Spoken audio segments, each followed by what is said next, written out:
మన శ్రీ సీతారామ కళ్యాణ మహోత్సవాలకు సందర్భంగా ఇక్కడ ఈ కార్యక్రమాన్ని విజయవంతం చేయాలనే ఉద్దేశంతోనే ఈరోజు అన్ని ఏర్పాట్లను చూడడం జరిగింది.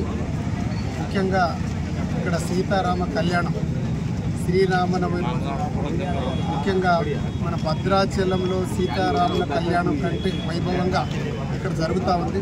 దాదాపు 25,000 మంది నుంచి 30,000 దాకా ఇక్కడికి భక్తులందరూ వచ్చి ఆ కళ్యాణ మహోత్సవాన్ని వీక్షిస్తారు. కాబట్టి ఇప్పుడు ఎండాకాలం, అదేవిధంగా ఆదివారం పొద్దున కొంచెం కుండపోత వర్షం వచ్చే సూచనలు ఉన్నాయి. కాబట్టి దానికి తదనుగుణంగా ఎటువంటి ఇబ్బందులు కలగకుండా భక్తులకు ఏర్పాట్లన్నీ చేసుకొని, అదే ఎండ ఉన్నా కూడా ఎండకు సంబంధించినటువంటి ప్రజలకు భక్తులకు నీళ్ళ సౌకర్యం, అదేవిధంగా మజ్జిగ సౌకర్యంతో పాటు అందరికీ వివిధ కేటగిరీలో భక్తులు కూర్చోవడానికి కేటగిరీలన్నీ ఇక్కడ పెట్టడం జరిగింది.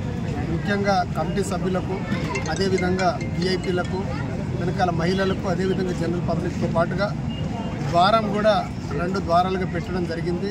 ఎందుకంటే రావడానికి పోవడానికి వేరు వేరు ద్వారాలు పెట్టుకుంటూ రేపు ఆదివారం నాడు జరగబోయే సీతారామ కళ్యాణం చాలా విజయవంతంగా జరగాలని చెప్పేసి ఆ దేవుణ్ణి వేడుకుంటూ మొత్తం మహబూబాద్ పట్టణ ప్రజలందరూ పొద్దున్నే నిష్ఠతోటి భక్తితోటి తల స్నానాలు చేసుకొని 9 గంటలకు ఈ కళ్యాణ మహోత్సవానికి రావాల్సిందిగా అందరినీ అశేష జనాలందరినీ నేను కోరుతా ఉన్నా. అదేవిధంగా పోయినసారి మేము ఇంటింటికి తిరిగి ప్రసాదంతో పాటు తలంబరాలు, అదేవిధంగా ముత్యం కూడా ప్రతి ఇంటికి మేము ఇవ్వడం జరిగింది. ఈసారి కూడా అది ఇచ్చే ప్రయత్నం చేస్తున్నాం.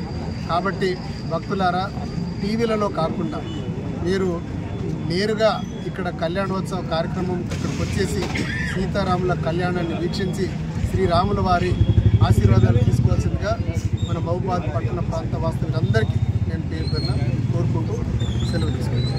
మరిన్ని అప్డేట్స్ కోసం మా ఛానల్ ని సబ్స్క్రైబ్ చేయండి. ధన్యవాదాలు.